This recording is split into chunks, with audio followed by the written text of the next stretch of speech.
Gente, ¿cómo están? Buenas noches. Feliz martes. Hoy es nuestro tercer martes de esta segunda temporada de los grupos de conexión. Saludo a toda la gente que está allá en la Toscana, a los que están en Villa Bonita, a los pelados de conquistadores. Respect, saludo a todos ustedes. A la gente que está en Miraflores, en casa de Edward y Carmen. A los que están en casa de Félix e Indra. Pues ya a toda la gente bella de la Rosaleda. Buenas noches.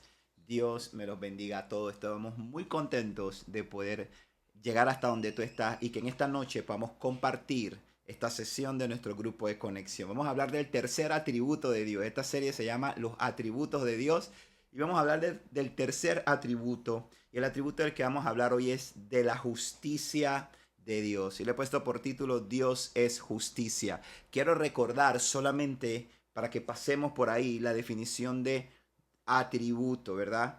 Que dice que es cada una de las cualidades o propiedades de un ser. Y habiendo dicho eso, oremos para que Dios bendiga este tiempo y que pueda abrir nuestro entendimiento y que podamos como esponjas absorber todo lo que Él quiere hablarnos y decirnos hoy. Dios, gracias te doy porque nos permites llegar una vez más a cada una de las personas que está conectada para poder aprender y conocer más de ti. Te ruego, Dios, que tú bendigas este tiempo, que tú nos hables, que tu palabra, ella cumple el propósito por el cual tú le estás trayendo en esta noche y que nosotros podamos apoderarnos de ella, ponerla en práctica y ser bendecidos, conocerte más y al conocerte enamorarnos más de ti y vivir vidas intencionales y apasionadas. Te doy gracias. Abre nuestro entendimiento, que nuestros pensamientos sean sometidos a tu voluntad y que pueda ser una noche de una experiencia maravillosa todos juntos. Te damos gracias en el nombre de Jesús. Amén. Ahora sí, entremos en materia. Vamos en la Biblia al Salmo 19, versículo 9. Vamos a usar ese primer pasaje como fundamento de lo que vamos a hablar hoy. Dice Salmo 19 en su versículo 9, la reverencia al Señor es pura, permanece para siempre. Las leyes del Señor son verdaderas. Cada una de ellas es imparcial. Como hablábamos en el primer atributo, ¿cuál era la infinitud de Dios? Que Dios es infinito, que Dios es sin límite. Explicábamos que Dios no es el 90% de una cosa. Ninguno de los atributos que vamos a ver durante esta semana y el resto de la semana, así como los que vimos, demostrarán que Dios es un porcentaje de esto, como un ingrediente de lo que es Dios. No, Dios es justo y Él es justo al 100%. Dios es completa y absolutamente justo. En el Antiguo Testamento, la palabra justicia y juicio son indistinguibles. Se trataba de la misma raíz con variaciones y significaba integridad y honradez. Sabemos que cuando hablamos de integridad estamos hablando de algo que no puede dividirse, de algo que está completamente fusionado, ¿verdad? Nosotros los seres humanos somos tripartitos, ustedes lo saben, no somos unitarios. Tú y yo no somos unitarios. Tú y yo somos seres tripartitos. Tenemos alma, cuerpo y espíritu. Y cada uno de ellos dentro de nosotros funciona de manera independiente, de manera, por decirlo de una manera, deben funcionar de forma armónica, pero somos seres tripartitos. Nuestro Dios es un Dios unitario. Él es Padre, Hijo, Espíritu Santo, pero son uno solo. Y asimismo, como Dios es uno solo, sus atributos lo son.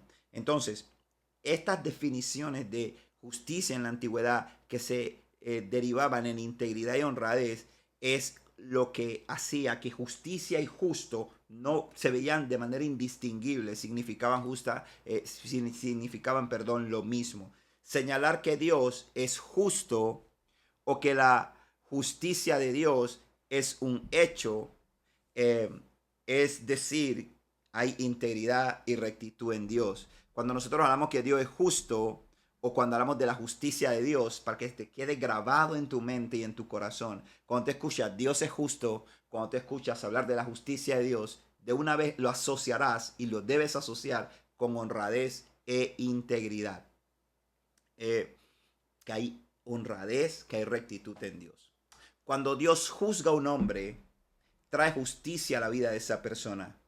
Él aplica a la situación moral que el hombre ha creado. O sea, tú y yo somos un cúmulo de decisiones. tú y yo escogemos caminos, tú y yo tomamos decisiones y al momento que Dios juzga, Dios va a aplicar qué cosa, su rectitud y su integridad a ese acto que el hombre mismo ha creado.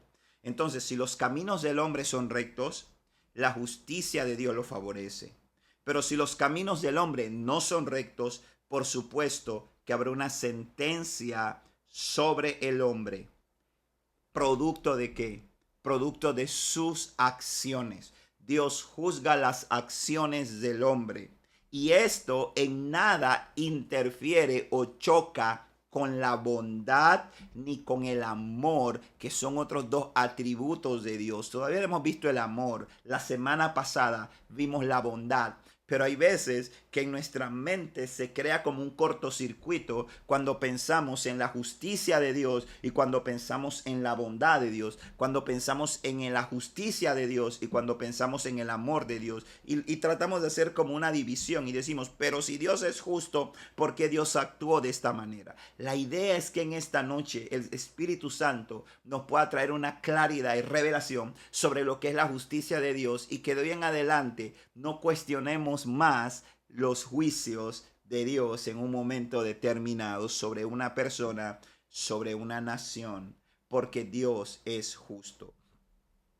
Ahora, prestemos atención a esto que el Señor declara por medio del profeta Ezequiel. Y quiero que vaya conmigo al libro de Ezequiel, capítulo 18, y vamos a leer allí del versículo 25 al verso 32. Y dice, sin embargo, ustedes dicen, el Señor no hace lo correcto. Escúchenme, pueblo de Israel. ¿Soy yo el que no hace lo correcto o son ustedes? Cuando los justos abandonen su conducta justa y comiencen a cometer pecados, morirán por eso. Sí, morirán por sus acciones pecaminosas. Y si los perversos abandonan su perversidad, obedecen la ley y hacen lo que es justo y correcto, salvarán su vida. Vivirán porque lo pensaron bien y decidieron apartarse de sus pecados. Esas personas no morirán. Aún así, los israelitas siguen diciendo, el Señor no hace lo correcto. Oh pueblo de Israel, les contesta Dios, tú eres quien no hace lo correcto, no yo. Por lo tanto, pueblo de Israel, juzgaré a cada uno de ustedes según sus acciones, dice el Señor soberano. Arrepiéntete y apártate de tus pecados. No permitas que tus pecados te destruyan. Deja atrás tu rebelión y procura encontrar un corazón nuevo y un espíritu nuevo. ¿Por qué habrías de morir, oh oh pueblo de Israel? No quiero que mueras, dice el Señor soberano. Cambia de rumbo y vive. ¿Qué les parece? Espero que al final puedan en cada grupo de conexión volver a repasar este pasaje y abrir un tema de discusión y un foro de discusión interesante sobre lo que Dios está diciendo aquí, porque aquí hay mucho que si nosotros lo atendemos y lo ponemos por práctica, vamos a ver nuestras vidas ser edificadas. Creo que lo que Dios está diciendo es que nosotros tenemos la capacidad de ser artífices de nuestro destino. Esto se trata de un tema de moralidad. No podemos divorciar la justicia de Dios de la obediencia a su palabra y vivir conforme a sus decretos. Recordemos lo que Dios le dice a Caín cuando lo ve enojado y decaído porque su ofrenda no fue vista con Dios con agrado y sí fue vista con agrado la de su hermano Abel. Yo creo que es una historia que nosotros conocemos, tal vez la mayoría de los que estamos acá, la historia de Caín y Abel y de que Caín mató a su hermano Abel. Pero veamos un poco de qué llevó a Caín a ejecutar este acto tan terrible como cometer el primer homicidio al matar a su propio hermano, el hermano de su sangre, a su hermanito menor, cuando nosotros somos llamados a proteger a nuestros hermanos. Vamos a Génesis capítulo 4, versículo 3 al 7. Dice así: tiempo después dio a luz al hermano de Caín y le puso por nombre Abel. Cuando crecieron, Abel se hizo pastor de ovejas, mientras que Caín se dedicó a cultivar la tierra. Al llegar el tiempo de la cosecha, Caín presentó algunos de sus cultivos como ofrenda para el Señor. Abel también presentó una ofrenda. Las mejores partes de algunos de los corderos que eran primeras crías de su rebaño. El Señor aceptó a Abel y a su ofrenda, pero no aceptó a Caín ni a su ofrenda. Esto hizo que Caín se enojara mucho y se veía decaído. ¿Por qué estás tan enojado?, preguntó el Señor a Caín. ¿Por qué te ves tan decaído? Serás aceptado si haces lo correcto, pero si te niegas a hacer lo correcto, entonces ten cuidado. El pecado está a la puerta, al acecho y ansioso por controlarte. Tú debes dominarlo y ser su amo. Este relato es una gran lección. La Biblia no nos habla que Caín trajo lo peor del campo, pero la Biblia sí nos deja ver que Caín se negó a hacer lo correcto. Y eso ocasionó que Dios no lo mirara con agrado ni a su ofrenda. Interesante, ¿verdad? Él no se negó a llevar su ofrenda, pero su corazón no era recto.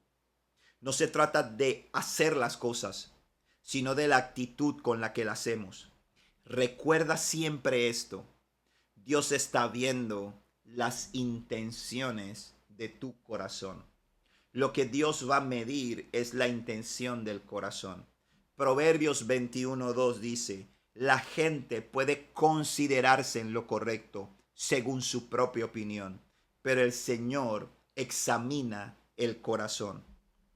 Ahora volvamos a Ezequiel, luego de haber analizado esto de Caín y Abel. Volvamos a Ezequiel 18 y leamos los dos últimos versículos, el verso 31 y el verso 32. Dice: deja atrás tu rebelión y procura encontrar un corazón nuevo y un espíritu nuevo. ¿Por qué habrías de morir, oh pueblo de Israel? No quiero que mueras, dice el Señor soberano. Cambia de rumbo y vive.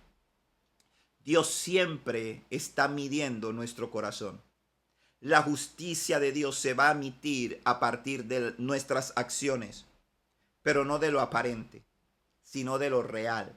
Y lo real se gesta en el corazón. Ojo con esto, el anhelo de Dios es que tú vivas y no mueras. Una vez más, decir que Dios es justo es el equitativo de decir que Él es moralmente recto. La justicia no es algo que Dios tiene, sino que Él es justicia. Precisamente por eso es uno de sus atributos, porque es una de las propiedades que lo componen como Dios. Todas, escucha bien esto, todas las obras de Dios son justas, independientemente estemos de acuerdo o no. Tu justicia y la mía es imperfecta, son imperfectas, pero recuerda, Dios es infinito, Dios es perfecto, Él no tiene límite. Por eso el Salmo 35, en sus versículos 4 y 5 enseñan: pues la palabra del Señor es verdadera y poderosa. Pues la palabra del Señor es verdadera y podemos confiar en todo lo que Él hace. Él ama lo que es justo y bueno.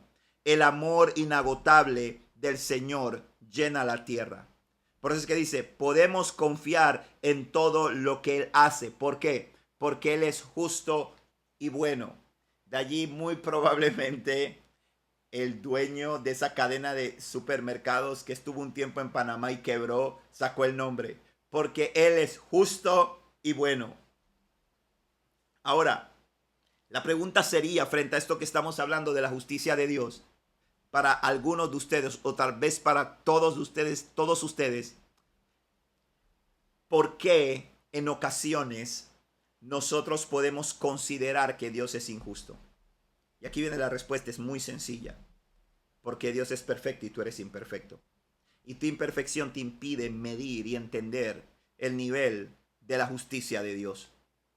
Recuerda esto, en ti puede haber justicia, pero Dios es justicia. Presta atención a lo que te quiero decir. Todas las razones de Dios para hacer algo están dentro de Dios. no son traídas desde afuera. Dios no actúa por influencia. Dios actúa por lo que está dentro de él, por su propia naturaleza. No son impuestas sobre él. Las acciones de Dios son lo que Dios es. Por eso es que la Biblia enseña en Deuteronomio 32:4 y dice: Él es la roca, sus obras son perfectas. Todo lo que Él hace, todo, escucha bien esto, todo lo que Él hace es justo e imparcial.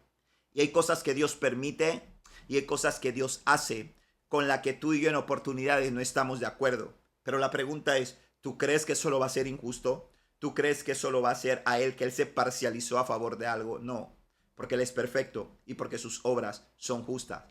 Ahora la pregunta sería, ¿cómo es que si Dios es justo? Ojo con esto, presta atención a esta pregunta. ¿Cómo es que si Dios es justo, yo puedo alcanzar salvación si he pecado y merezco la muerte a los ojos de lo que la propia Escritura y la palabra de Dios enseña? Dice la Biblia que la paga del pecado es la muerte. Y también la Biblia dice que todos hemos pecado. Es más, dice que en pecado fuimos concebidos por nuestros padres. Entonces, partiendo de aquí, ¿no sería justo que Dios no ejecutara su juicio sobre nosotros por nuestro pecado? Interesante pregunta. Y aquí viene el hermoso de un Dios infinito y bondadoso, lleno de amor y misericordia. Ciertamente, la paga del pecado es muerte. Pero por eso Dios envió a Cristo. Porque poder optar y para que pudiéramos optar, por una nueva vida. Cuando venimos a Cristo, no es que chifiamos la condenación. No es que fuimos astutos y esquivamos la condenación. Es que Cristo pagó la deuda por ti y por mí, por aquellos que lo reciben en su corazón. Por eso el sacrificio se consumó hasta el final. Por eso es que Cristo se entregó hasta la muerte y muerte de cruz. La muerte de Jesús fue la que nos dio la oportunidad de que nosotros tuviéramos salvación. Es por eso que Romanos 3:23 al 36 dice lo siguiente. 3:23 al 26, perdón, dice lo siguiente. Pues todos hemos pecado. Nadie puede alcanzar la meta gloriosa establecida por Dios. Sin embargo, en su gracia, Dios gratuitamente nos hace justo a sus ojos por medio de Cristo Jesús, quien nos liberó del castigo de nuestros pecados. Pues Dios ofreció a Jesús como el sacrificio por el pecado. Las personas son declaradas justas a los ojos de Dios cuando creen que Jesús sacrificó su vida al derramar su sangre. El sacrificio muestra que Dios actuó con justicia cuando se contuvo y no castigó a los que pecaron en el pasado, porque miraba hacia el futuro y de ese modo los incluiría en lo que llevaría a cabo, en lo que se llevaría a cabo en tiempo presente.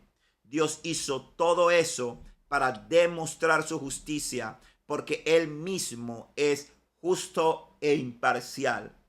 Y a los pecadores los hace justo a sus ojos cuando creen en Jesús. Más claro no puede estar.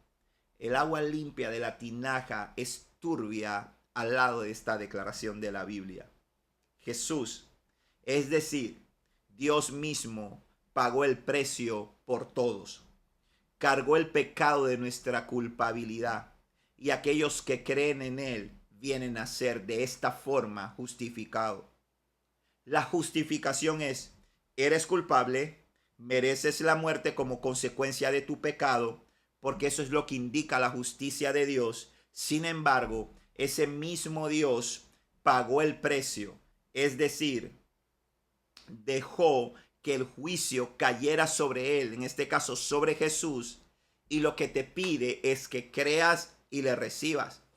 Por eso es que Colosenses capítulo 2 versículo 14 enseña: ustedes estaban muertos a causa de sus pecados y porque aún no les habían quitado la naturaleza pecaminosa. Entonces Dios le dio vida con Cristo al perdonar todos nuestros pecados. Él anuló el acta con los cargos que había contra nosotros y la eliminó clavándole en la cruz. Uf, Dios cumplió su justicia al morir por nosotros en la cruz del Calvario. Al entregar a Jesús y de esa forma nos justificó. Por eso es que Él señala que nosotros no tenemos ningún crédito en la obra de nuestra redención. Así lo enseña Efesios capítulo 2 versículos 8 al 10. Dice, Dios los salvó por su gracia cuando creyeron en Él. Ustedes no tienen ningún mérito en eso. Es un regalo de Dios. La salvación no es un premio por las cosas buenas que hayamos hecho. Así que ninguno de nosotros puede jactarse de ser salvo, pues somos la obra maestra de Dios. Él nos creó de nuevo en Cristo Jesús a fin de que hagamos las cosas buenas que preparó para nosotros tiempo atrás. Entiéndelo, Dios es justo. Todas sus obras son rectas e imparciales. Si tú entiendes y te apropias de esta palabra y crees este atributo de Dios, vas a poder vivir una vida victoriosa, llena de gozo, disfrutando de todas las bendiciones que Dios te ha dado. Recuerda esto, Dios es justo. De esta manera termino este tercer atributo, la justicia de Dios. Espero que puedan conversar, que puedan compartir, que puedan presentar sus puntos de vista para que los líderes tengan la oportunidad de aclarar cualquier tipo de dudas y todos podamos ser edificados. Hey, este domingo a partir de las 7 de la noche tenemos nuestro 6º aniversario como iglesia y tú tienes que acompañarnos. No te quedes en casa y te desafía a toda la gente de los grupos de conexión. No vayas solo.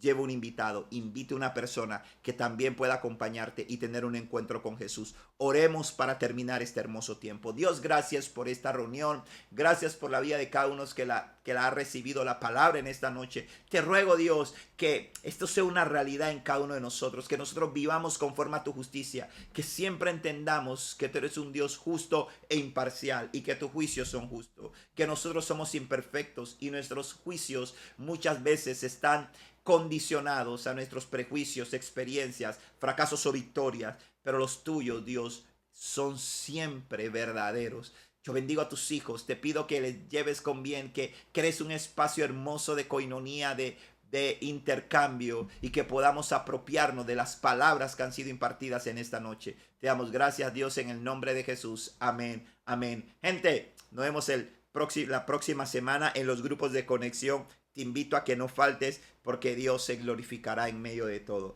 Nos vemos. Chao.